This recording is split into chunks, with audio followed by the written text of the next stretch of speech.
이대환 목사의 성경 심층 해석입니다. 자, 오늘은 요한복음 4장에 나오는 아주 유명한 이야기죠. 바로 사마리아 여인과 예수님의 만남, 그리고 생수에 대한 이야기인데요. 이게 그냥 우물가에서 나눈 평범한 대화가 아니에요. 우리 믿음의 본질을 관통하는 정말 중요한 메시지가 담겨 있거든요. 자, 시작부터 아주 흥미로운 질문이 하나 생기죠. 왜 예수님은 하필이면 모두가 피하는 땅 사마리아로 가셨을까요? 그 당시 유대인들은요, 사마리아가 지름길이어도 일부러 빙 둘러서 멀리 돌아갔거든요. 그만큼 상종하고 싶지 않은 땅이었는데 예수님은 왜 굳이 그 금기시되던 땅으로 향하셨을까요? 여기엔 정말 특별한 목적이 숨어 있었습니다. 네, 맞습니다. 예수님의 사마리아 행은 그냥 지나가다 들른 그런 우연한 일이 아니었어요. 모든 게 계획된 딱 하나의 목적을 향한 여정이었죠. 성경을 보면 이렇게 딱 못 박아서 이야기합니다. 사마리아를 통과하여야 하겠다. 이게 그냥 지나가면 좋겠다 정도가 아니에요. 반드시 가야만 한다는 아주 강한 의지가 담긴 표현이거든요. 그러니까 지리적인 이유가 아니라 영적인 사명이 있었던 겁니다. 그곳에 꼭 만나야 할 한 영혼이 기다리고 있었던 거죠. 당시의 유대인이랑 사마리아 사람들 사이에 감정의 골이 얼마나 깊었냐면요. 이게 수백 년 동안 이어진 불신과 적대감이었어요.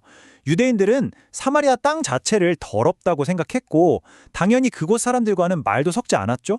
눈길도 안 줬다니까요. 바로 이 단단한 사회적 장벽을 예수님께서 그냥 뚫고 들어가신 거예요. 이 행동 자체가 엄청나게 파격적인 사건이었던 겁니다. 그리고 그 여정의 중심에는 수천 년의 역사를 간직한 우물 하나가 있었고 거기서 정말 상상도 못할 만남이 기다리고 있었습니다. 그 무대가 바로 야곱의 우물이에요. 이 우물은 이스라엘 민족의 조상인 야곱이 직접 판, 말하자면 그들의 뿌리 같은 곳이죠. 근데 참 아이러니하지 않나요? 유대인들은 이 땅을 버렸다고 생각하는데 정작 사마리아 사람들은 매일 이 우물에서 물을 마시면서 그 역사를 지키고 있었던 거예요. 여기서 사마리아 여인이 한 말을 한번 보세요. 우리 조상 야곱이 이 우물을 우리에게 주셨고 라고 말하죠. 여기서 중요한 건 우리 조상이라는 표현이에요. 그녀 역시 이 위대한 언약의 역사에 자신이 연결되어 있다는 걸 분명히 알고 있었던 겁니다. 그러니까 이 여인은 단순히 목이 말라서 물을 뚫어 온 게 아니라 자기 정체성의 근원이 담긴 곳에 온 거나 마찬가지였어요. 만남이 이루어진 시간도 굉장히 의미심장합니다. 바로 정오, 그러니까 낮 12시, 가장 쨍쨍하고 더울 때였죠. 여러분, 보통 물은 언제 기르러 가나요? 시원한 아침이나 저녁에 가잖아요. 굳이 이 한낮에 나왔다는 건 뻔하죠. 다른 사람들 눈을 피하고 싶었던 거예요. 그녀가 마을 공동체에서 얼마나 외면받고 있었는지를 살짝 엿볼 수 있는 대목입니다. 자, 이렇게 홀로 우물가를 찾은 여인에게 예수님께서 정말 놀라운 제안을 하십니다. 바로 생수에 대한 이야기예요. 예수님께서 이러시죠. 내가 주는 물을 마시는 자는 영원히 목마르지 않을 거다. 여러분이 이 여인이었다면 무슨 생각이 들었을까요? 아니, 그게 대체 무슨 물이지? 싶었겠죠. 바로 그 질문이 오늘 우리에게도 똑같이 주어집니다. 도대체 예수님께서 말씀하신 이 신비로운 생수의 정체가 뭘까요? 예수님께서 두 가지 물을 아주 명확하게 비교해서 보여주세요. 하나는 야곱의 우물물. 이건 마셔도 결국 또 목이 마르죠. 우리 육체의 갈증을 잠깐 해결해 줄 뿐인 일시적인 거예요. 하지만 예수님이 주시는 생수는 다릅니다.